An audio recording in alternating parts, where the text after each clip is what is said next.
Okay. आज हम नया एक विषय के ऊपर चर्चा करेंगे।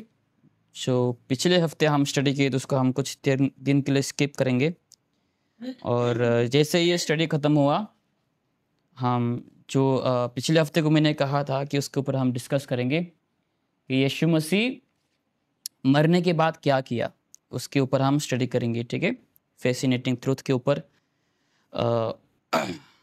हम गौर करेंगे आने वाले हफ्तों में। तो आज हम ऐसे विषय के ऊपर हम चर्चा करेंगे जो कि ऐसे कुछ वस्तुएं हैं, ऐसे कुछ चीज़ें हैं जो जहरीला है, ऐसे कुछ जहरीले आदतें हैं जो हमें हमारे आत्मीय जीवन को नष्ट कर सकता है। उसके ऊपर हम देखेंगे ऐसे कुछ जहरीले वस्तुएं हैं, पदार्थ हैं, हमारे आदतें हैं जो हमारे क्या कर सकता है, हमारे आत्मिक जीवन को बर्बाद कर सकता है या फिर हमारे शारीरिक जीवन को भी नष्ट कर सकता है। ठीक है, हम अगर क्रिश्चियन हैं तो हमें इन सब विषय से हमें बहुत सावधानी बरतना है।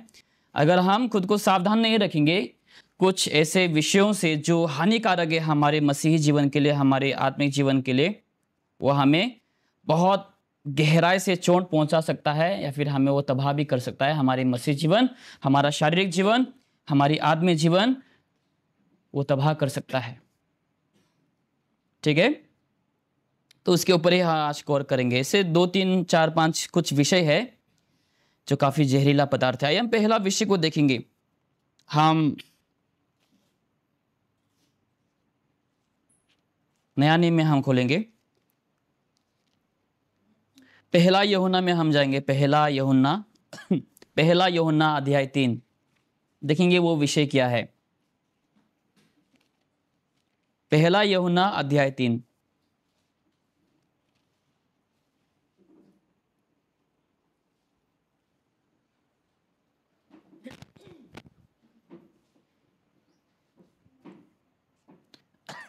पहला यूहन्ना अध्याय 3 वचन 8 में देखो क्या लिखा है। सब लोग गौर से देखें क्या लिखा है।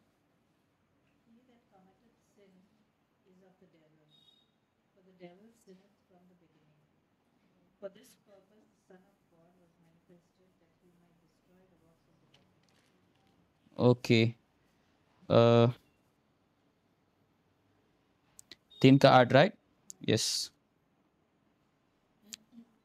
ओके, उसी के साथ में और एक वचन को देख रहा था जहां पर लिखा है कि शैतान जो है आदि से ही पाप करता आया है। हाँ, वही भी लिखा है। ओके ओके, हाँ वही पे। ठीक है, हिंदी में कोई पढ़ सकता है, हिंदी में। हम्म।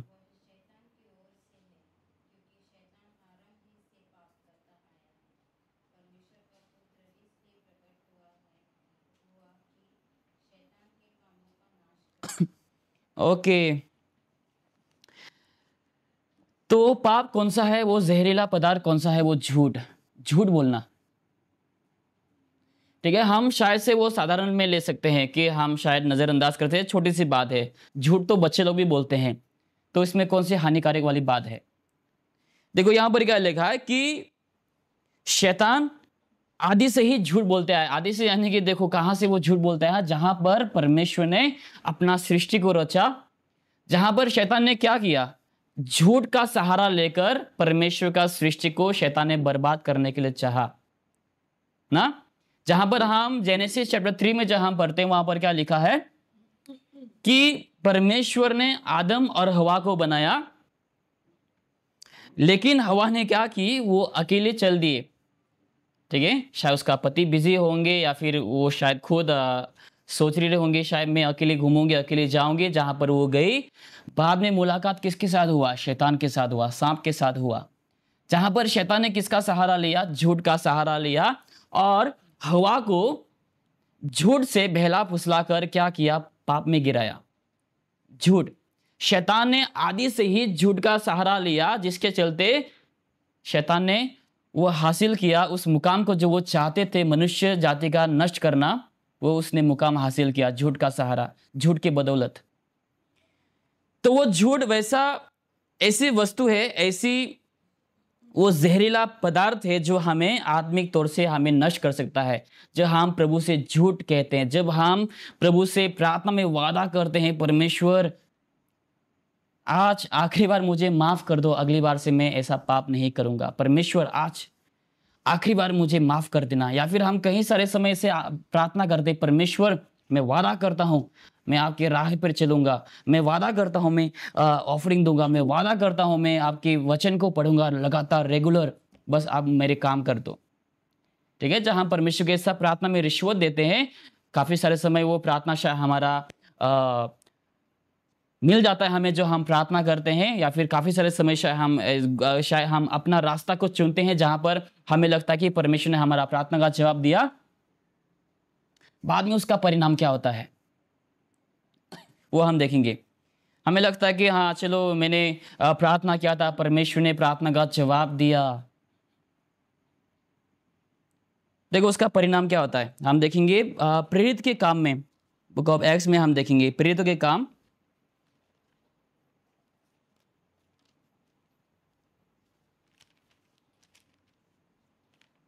अध्याय 5 में हम देखेंगे चैप्टर 5।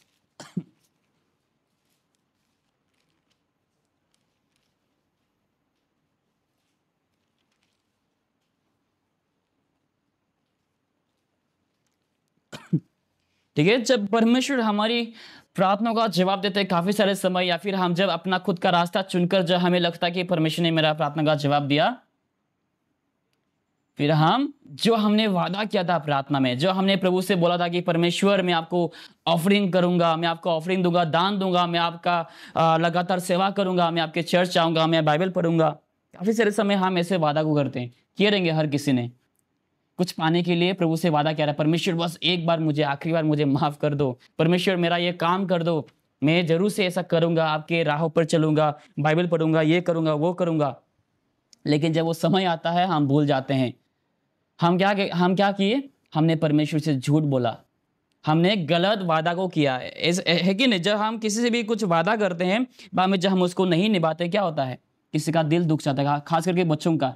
जब हम बच्चों को कुछ वादा करते हैं, उन लोग मांगते हैं मम्मी या फिर आंटी मुझे बर्थडे में ये चाहिए वो चाहिए, फिर हम बोलते हैं ठीक है मैं दे दूंगा, फिर हम वो वादा भूल जाते हैं। बाद में बच्चे का दिल क्या होता है, दुखी हो जाता है, वो रोने लगती है या फिर रोने लगता है काफी सारे समय, क्योंकि उसने आशा करके रखा था। क्योंकि बच्चे लोग भूलते नहीं, जो चीज मांगते हैं उन लोग वो चीज उन लोग कभी नहीं भूलेंगे, उन लोग बार बार आपको याद दिलाते रहेंगे, बोलते रहेंगे मुझे ये चाहिए था, मैंने आपको याद दिलाया था, मेरे बर्थडे में दोगे। लेकिन जब वो समय आता है, जो देने वाला होता है वो भूल जाता है, बाद में जो आशा रख रहा था वो भूल जाता, वो क्या होता है, वो दुखी हो जाता है, वो निराश हो जाता है। देखो यहाँ पर झूठ जब हम प्रभु से कहते हैं, जब हम प्रभु से कुछ वादा करते हैं लेकिन उसका निभाना हम भूल जाते हैं, वो हमें बहुत भारी पड़ सकता है। देखो प्रेरितों के काम अध्याय 5, यहाँ पर हम एक कहानी को जब हम गौर करते हैं, वर्ष नंबर 1 में देखो क्या लिखा है, वचन 1 में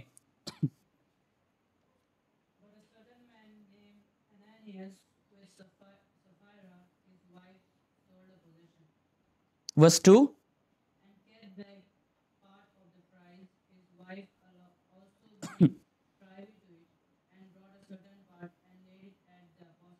हाँ, यहाँ पर जब हम कहानी पढ़ते हैं हमें यह पता चलता है कि ये जो दो व्यक्ति है पति पत्नी, इन दोनों ने क्या किए, कुछ वादा किया था प्रेतों से। क्या किया था, वादा किया था, देखो हम अपना जो भी जायदाद है उसको हम बेचकर हम सेवकाई के लिए हम चर्च में हम दान दे देंगे। ठीक है, उन्होंने नहीं बोला था कि हम आधा हिस्सा देंगे या फिर 80% देंगे, 90% देंगे, लेकिन उन्होंने वादा क्या कि पूरा का हम पूरा देंगे। जब हम अपना जायदाद, अपना जमीन वगैरह जब हम बेचेंगे, हम सब कुछ क्या करेंगे, हम परमेश्वर के कार्य के लिए हम दे देंगे। और उन्होंने बेचा भी, अपना जो जायदाद है, जो जमीन है, जो प्रॉपर्टी है, जो चीजें उन लोग के पास थे, वो सब बेचकर उन्होंने जरूर से पैसा लिया। लेकिन जब देने की बारी आई, क्या हुआ, उन लोग के मन में लालच जाग गया ना, अरे हम इतना सारा क्यों दे, हम देखो यार काफी सारे प्रॉफिट हुआ, हमें काफी सारे पैसे मिला, हमने एक्सपेक्ट किया था कि हमें 50 लाख मिलेंगे, लेकिन दाम बहुत बढ़ गया, अभी हमें 95 मिल गया, हमें ज्यादा मिल गया, हमने 50 लाख का हमने आशा रखा, लेकिन 90 से ऊपर चला गया दाम, तो हम कुछ रखेंगे। ठीक है, हमने आशा किया था 50, तो जो भी बाकी बचा है उसको हम रखेंगे और जो भी उसमें से पैसा बचेगा उसको हम दान दे देंगे। लालच जाग गया बाद में। पैसों को देखकर इंसान का क्या होता है, वो क्या कहते हैं उसको, एक वर्ड है हिंदी में, इंसान अपना अभिमान को भूल जाता है, इंसान अपना चरित्र को भूल जाता है। जब पैसा का लालच, जब पैसा का रूप लोग देखते हैं, भूल जाता है मैंने क्या वादा किया था, कोई बात नहीं, राइट। असलियत हमें पता चलता है उस समय। तो इन लोगों का भी यही हुआ, देखो उन लोग अपना जायदाद बेचा, अपना संपत्ति बेचा, बाद में हाथ में कुछ पैसे आए, बाद में जब देने की बारी आई क्या हुआ, लालच जागा। और देखो अगले अगले ही वचन में क्या लिखा है, वर्स नंबर 2 में देखो क्या लिखा है। हाँ,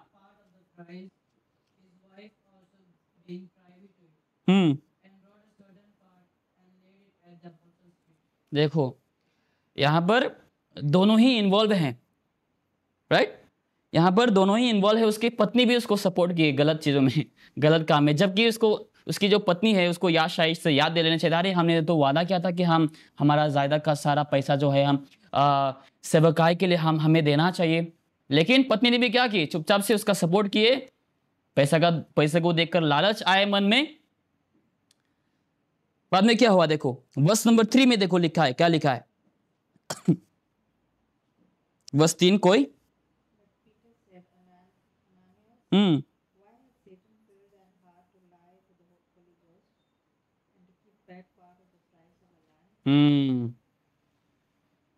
यहां पर हम एक वचन को देख सकते हैं। यहां पर पत्रोस ने क्या कहा कि अनानियस, क्यों शैतान ने तुम्हारे हृदय को झूठ से भर दिया। हमारे अंदर क्या, हमारे हृदय से क्या निकलता है, हमारे हृदय में जो है वही निकलता है।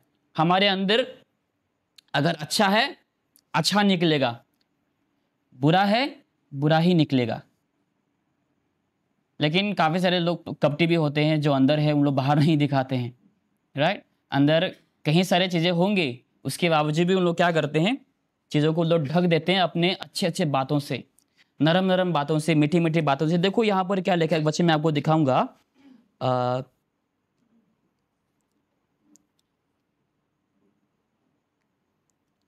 इसमें देखो गॉस्पेल ऑफ मैथ्यू में देखो, देखेंगे हमारे हृदय कितना अच्छा है, हमारा हृदय कितना साफ सुथरा है, जो हमारे हृदय से बहुत सारे समय, काफ़ी सारे समय मीठी मीठी बातें, अच्छी अच्छी बातें हम बोलते हैं लोगों के सामने। गॉस्पेल ऑफ मैथ्यू चैप्टर 15, मत्ती अध्याय 15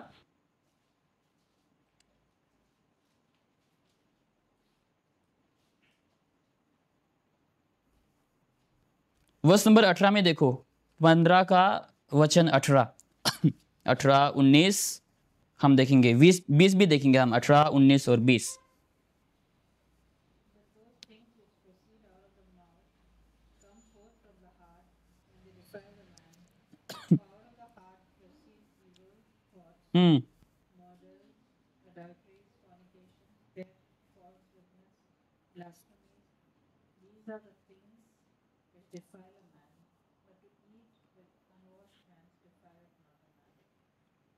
हमारे हृदय से क्या निकलता है, जो हृदय में कचरा भरा हुआ है वही निकलेगा बाहर। हमारे हरकतों से दिखेंगे, हमारे बातों से दिखेंगे, हमारे चरित्र से दिखेंगे। लिखा है कि हमारे हृदय में जो है, हमारा बुरी सोच, झूठ कहना लोगों के खिलाफ, राइट। केवल लोगों के खिलाफ नहीं, हम परमेश्वर के खिलाफ भी हम झूठ बोलते हैं। जब हम, लिखा है कि हम अपने आप को हम धोखा देते हैं, हमें लगता है कि हाँ चलो मैंने झूठ बोला, किसी को पता नहीं चला। लेकिन जब हम परमेश्वर के दास से प्रभु के कार्य के खिलाफ या फिर परमेश्वर के वादे के खिलाफ जब हम कुछ बोलते हैं, उसका पूरा हम पालन नहीं करते, हम किसके खिलाफ हम झूठ बोलते हैं, पवित्र आत्मा के खिलाफ, परमेश्वर के खिलाफ हम झूठ बोलते हैं। और झूठ बोलना गलत है, राइट। झूठ बोलना क्या है, पाप है। जब बच्चे भी झूठ बोलते हैं उस समय तुरंत माँ बाप को क्या करनी चाहिए, सिखानी चाहिए कि झूठ बोलना पाप है, क्योंकि यीशु मसीह झूठ का सहारा नहीं लेता, लेकिन शैतान झूठ का सहारा लेता है। शैतान आदि से ही झूठ बोलते आया है और झूठ का सहारा लिया है। झूठ के द्वारा ही मनुष्य जाति को शैतान ने नष्ट करने के लिए सोचा और चाहा और किया भी। लेकिन यीशु ने क्या किया, सत्य को लेकर इस जगत में आया सत्य के द्वारा, ताकि लोगों को वो आज़ाद कर सके। लेकिन शैतान झूठ का सहारा लेकर लोगों को अंधा करता है। जैसे हम 2 कोरिन्थियों 4:4 में देखते हैं, शैतान सत्य का सहारा नहीं लेते लेकिन झूठ का सहारा लेते, जो सुसमाचार, ताकि लोग ना समझ पाए, लोगों को अंधा कर देता है। किससे? झूठ के बदौलत। लेकिन यीशु मसीह हमें आज़ाद देता है सत्य के द्वारा। ठीक है, तो हमारे हृदय से क्या निकलता है? हमारे हृदय में जो है, जो गंदगी भरा है, हमारे मुंह से भी वही निकलेगा। तो जब हम झूठ बोलते हैं, उसका देखो प्रतिफल क्या मिलेगा हमें, परिणाम। इसमें देखो वापस से हम आ जाएंगे प्रेरितों के काम अध्याय 5।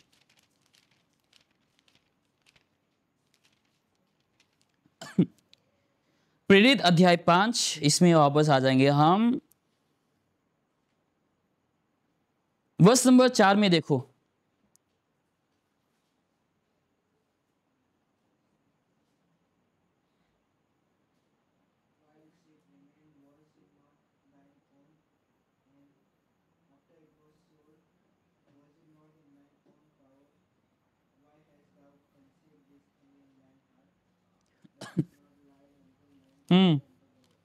मनुष्य को तुमने झूठ नहीं बोला, लेकिन इसको जो झूठ बोला, परमेश्वर को।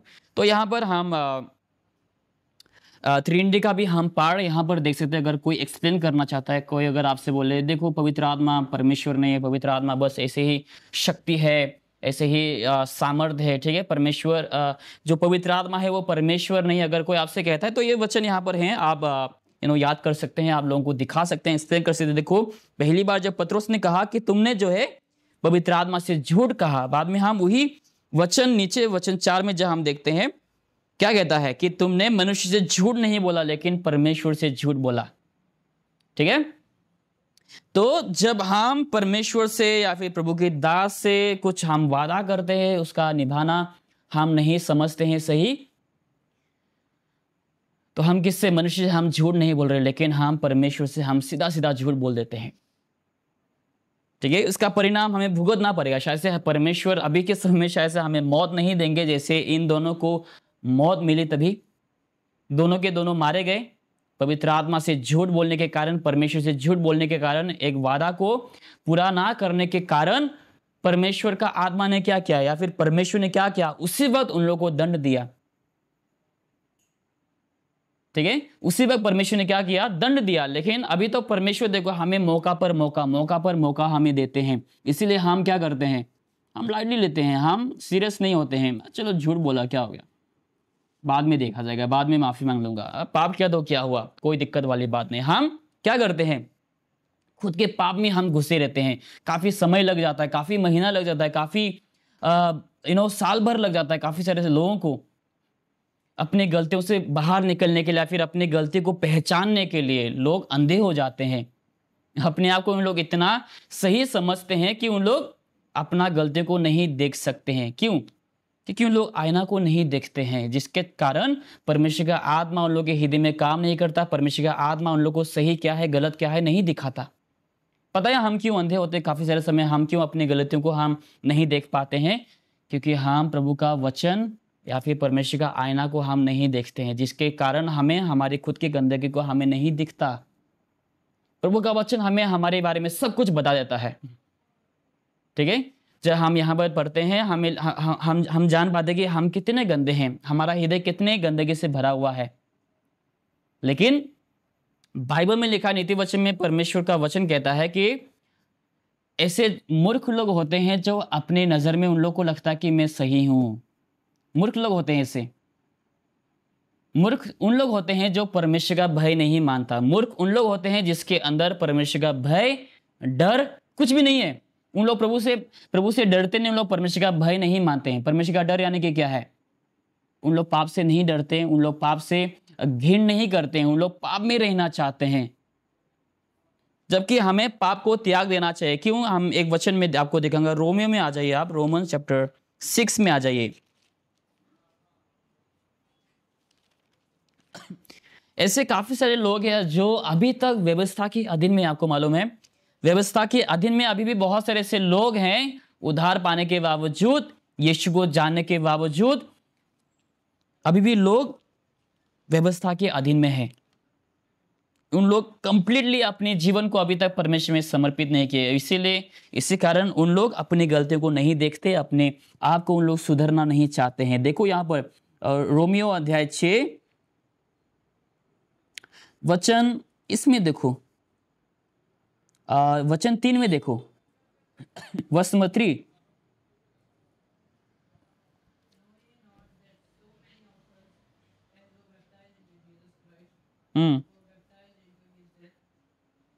इसका मतलब समझते हैं, हमारा पवित्र आत्मा के द्वारा बपतिस्मा हो चुका है। ये बपतिस्मा के ऊपर, ठीक है, हमारा स्पिरिचुअल बैप्टिज्म के ऊपर यहाँ पर कहा गया है, हमारा स्पिरिचुअल बैप्टिज्म या फिर होली स्पिरिट बैप्टिज्म हमारा हो चुका है। हम यीशु में हम डूब चुके हैं। जैसे यीशु मसीह मरा, हम भी यीशु के साथ मर चुके हैं, यानी कि हमारे हर गुनाह, हमारे हर, जब हम यीशु पर विश्वास करते हैं, हम यीशु के साथ हम दफनाया जाते हैं, ताकि हमारे पुराने जो मनुष्यत्व है वो मर सके। ओके, अगला वचन में देखो क्या लिखा है, वर्स नंबर 4।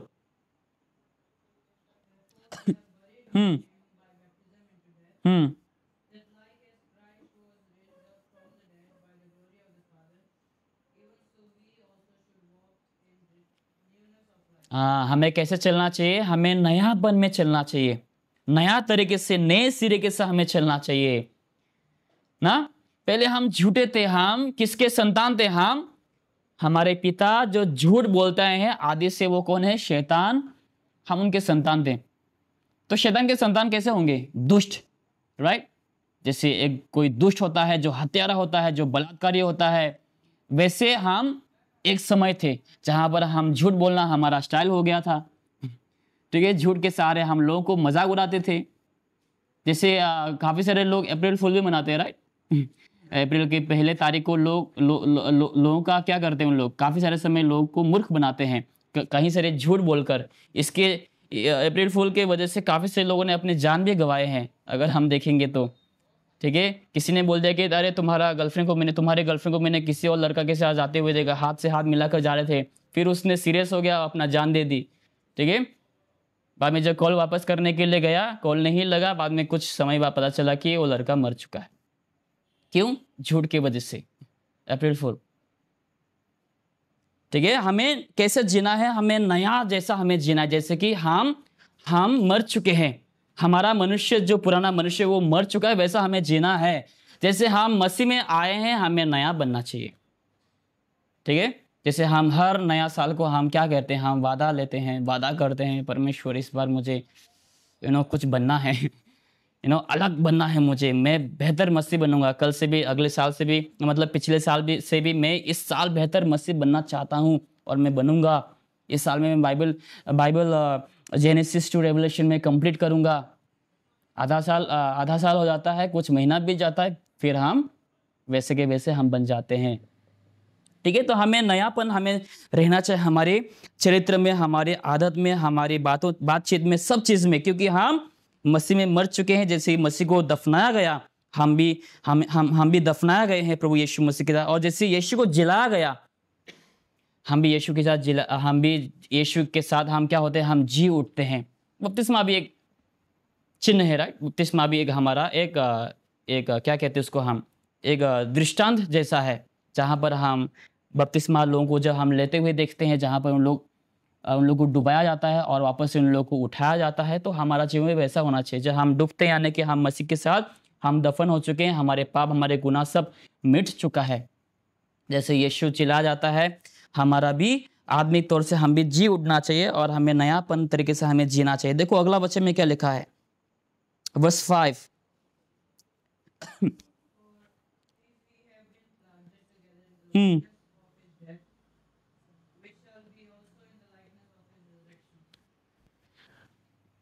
आप जानते हैं यीशु का पुनरुत्थान होने के बाद यीशु कैसे दिखे? क्या यीशु पहले जैसे ही दिखे या फिर वो कुछ और अलग दिखे? किसी को याद है? किसी को मालूम है? पुनरुत्थान के बाद यीशु का रूप कैसा हुआ? यीशु को महिमा का शरीर मिला ना, ऐसा शरीर मिला जो महिमा का हो। काफ़ी सारे लोग जो है यीशु को नहीं पहचान पाए। यीशु मसीह के चेले जब यीशु को देखा, उन लोग भी नहीं पहचान पाए। लोगों को लगा कि अरे यार, ये तो भूत है, भूत प्रेत है, आत्मा है। जब यीशु पानी में चल के आ रहे थे पुनरुत्थान के बाद, उनके चेले नाव में थे। चेले लोग ने क्या सोचा, अरे भूत आया यार, लोग डर गए थे। ठीक है, फिर बाद में यीशु ने कहा नहीं मत डरो, मैं हूँ, मैं प्रभु यीशु मसीह। फिर लोग बाद में विश्वास करते हैं। ठीक है, तो जब पुनरुत्थान के बाद जैसे यीशु का रूप, उनका चेहरा, सब कुछ जैसे बदल जाता है, हमारा भी पुनरुत्थान हुआ है कि नहीं? हमारा पुनरुत्थान हुआ है, आत्मिक तौर से हम जी उठे हैं, हम नया बन गए हैं। तो हमारा व्यवहार, हमारा चरित्र, हमारा सोच कैसे होने चाहिए? नया होना चाहिए। झूठ को हमें त्याग देनी चाहिए। हम झूठ के संतान थे, अभी हम सत्य के संतान हैं।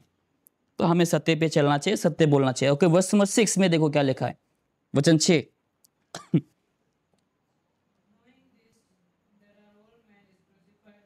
हम्म,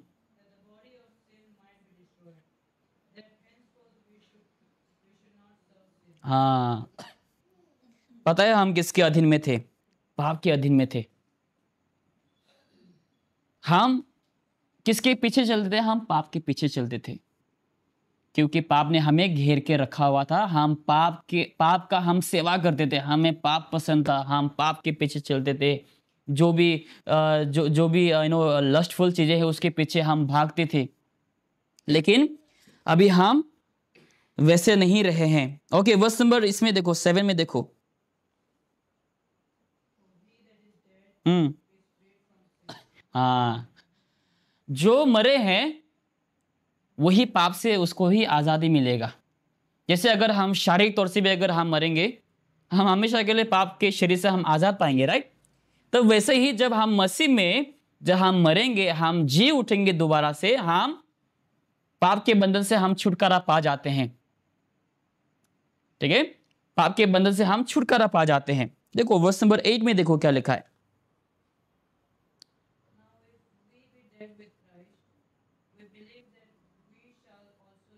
वर्स नंबर 9। हम्म,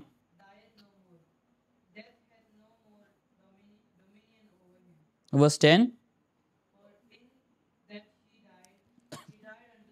हम्म, ओके, तो जैसे हमें मसीह के जैसा हमें बनना है, जैसे मसीह एक बार मरा हमारे पाप के लिए। ये भी वचन आप याद करके रखना, क्योंकि ऐसे बहुत सारे पंथ हैं जो कहते हैं कि यीशु मसीह हमारे लिए और दुख और कष्ट को सहेंगे, शायद से यीशु हमारे लिए और मरेंगे। ठीक है, और मुसलमान लोग भी कहते हैं, मुस्लिम लोग भी कहते हैं कि यीशु मसीह मरा ही नहीं। ठीक है, यीशु मसीह के जगह में और किसी को मारा गया है, यीशु मसीह मरा नहीं। लेकिन यहाँ पर लिखा है कि यीशु हमारे लिए एक बार मरा, ठीक है, और वो दोबारा नहीं मरेगा। ऐसे बहुत सारे पंथ है, उन लोग बोलते हैं कि यीशु मसीह दोबारा से संसार में आएंगे, मनुष्य का रूप में आएंगे। और कई सारे लोग कहते भी कि यीशु मसीह आ चुका है। ठीक है, चाइना में यीशु मसीह आ चुका है, और वो हमारे पाप के लिए दोबारा से मरेंगे। लेकिन यहाँ पर वचन में साफ साफ लिखा है कि यीशु मसीह बस एक बार मरा और वो कभी नहीं मरेगा, लेकिन वो हमेशा हमेशा के लिए वो जीता है। ठीक है, यीशु मसीह और दोबारा नहीं मरता। तो ये वचन सब आप याद करें, गौर करें। तो okay, Colossians chapter 3 verse number 9। कोलोसियो अध्याय 3 वचन 9 में क्या लिखा है? देखो क्या लिखा है यहाँ पर, हम देखते हैं। कोलोसियो अध्याय 3 वचन 9 में साफ साफ लिखा गया है, क्या है? झूठ के ऊपर। यस,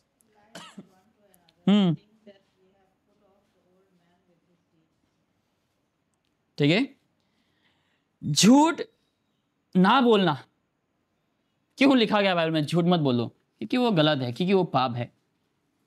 ठीक है, क्योंकि वो पाप है, इसीलिए हमें लिखा गया है, हमें कहा गया है कि झूठ मत बोलना एक दूसरे से, कि तुम अपने मनुष्य, जो तुम्हारा पुराना मनुष्य था, उसके जैसा तुम काम जो तुम्हारा मनुष्य करता था वैसा काम तुम दोबारा मत करना। झूठ बोलना, ठीक है, जैसे हमने मत्ती अध्याय 15 में भी देखा था कि लोग क्या करते हैं, एक दूसरे के विरुद्ध गलत साक्षी देते हैं, गलत क्या कहते हैं उन लोग, लोगों के बारे में बोलते हैं, जबकि उस व्यक्ति ने किया नहीं, जबकि उस बहन ने किया ही नहीं। उसके बावजूद हम क्या करते हैं, हम झूठ बोलते हैं लोगों को फंसाने के लिए, लोगों को बदनाम करने के लिए, अपना दुश्मनी निकालने के लिए। ओके। लेकिन हमें कैसा मसीह होना चाहिए? देखो,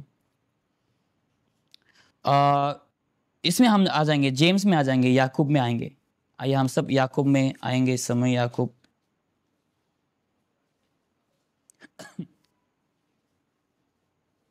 देखो यीशु हमारे हृदय को, हमारे मन को, हमारे हाथों को क्या करने के लिए कहता है? प्रभु यीशु मुझसे साफ करने के लिए कहता है। क्यों? क्योंकि हमारा अंदर, हृदय के अंदर क्या है? गंदगी है, जिसके चलते हम झूठ बोलते हैं, झूठ का सहारा लेते हैं। जेम्स चैप्टर 4 वर्स नंबर 7, 8 देखेंगे हम, verse number 7 and 8। James 4 verse 7 and 8।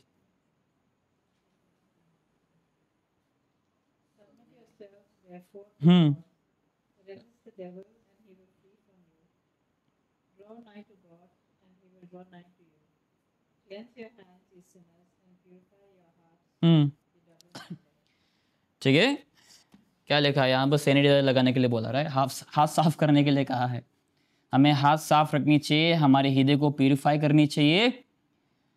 जो हमारा मन भटकता है, ना इधर के ना उधर के, बाइबल में लिखा है कि तुम्हारे जो वचन हैं, तुम्हारी जो बातें हैं, वो हाँ में हाँ, हाँ तो हाँ होना चाहिए, नहीं तो नहीं होना चाहिए। एक में टिके रहो, डबल माइंडेड मत बनो कि यहाँ पर भी तुम्हारा पाँव है, वहाँ पर भी पाँव है।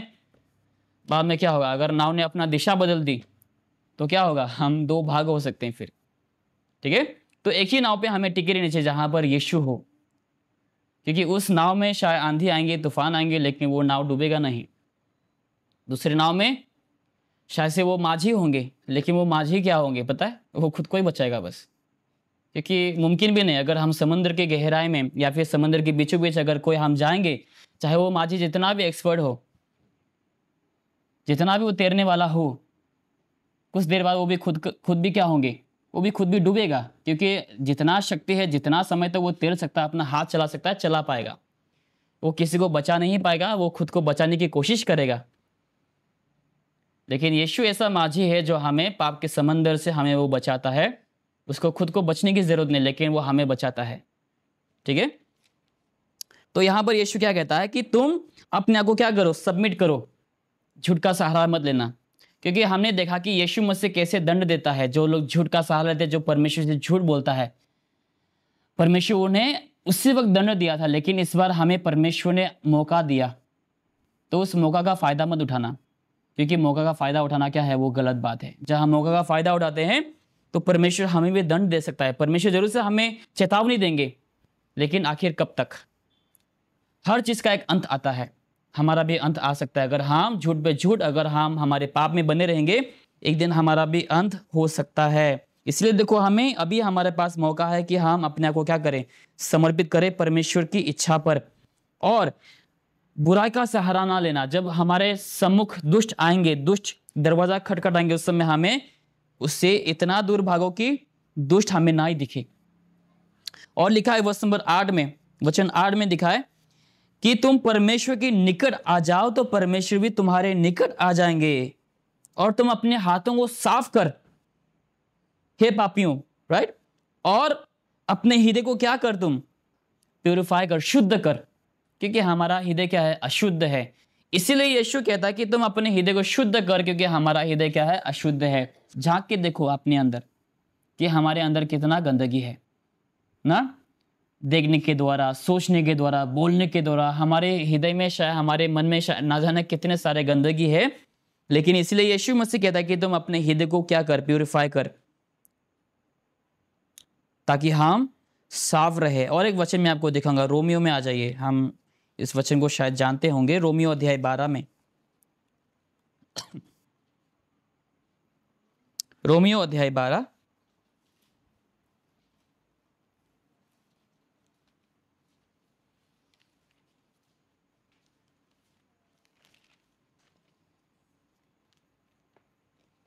इसमें क्या लिखा है? रोमियो अध्याय 12 वचन 2 में देखो क्या लिखा है।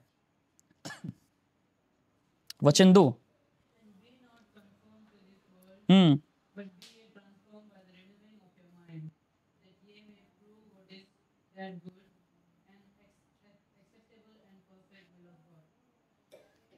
क्या लिखा है? कि संसार के सदृश ना बनो ना। यानी कि हमें संसार के जैसा नहीं बनना चाहिए। संसार में क्या है? झूठ से भरा हुआ है संसार। अगर हम मसीही लोग भी अगर हम झूठ में रहें, झूठ में जिएंगे, झूठ का सहारा लेकर लोगों को ठगेंगे, तो हमारा भी अंत एक दिन निश्चय आएगा और बहुत बुरी तरीके से आएगा। बहुत उस समय खौफनाक होगा जब परमेश्वर हमारे पास उस दंड को लेके आएगा। ठीक है, हमें झूठ में कभी नहीं रहना चाहिए, या फिर हमें झूठ का सहारा कभी नहीं लेना चाहिए, क्योंकि झूठ हमें क्या कर सकता है? नष्ट कर सकता है। वर्स 21 में देखो क्या लिखा है। वर्स 21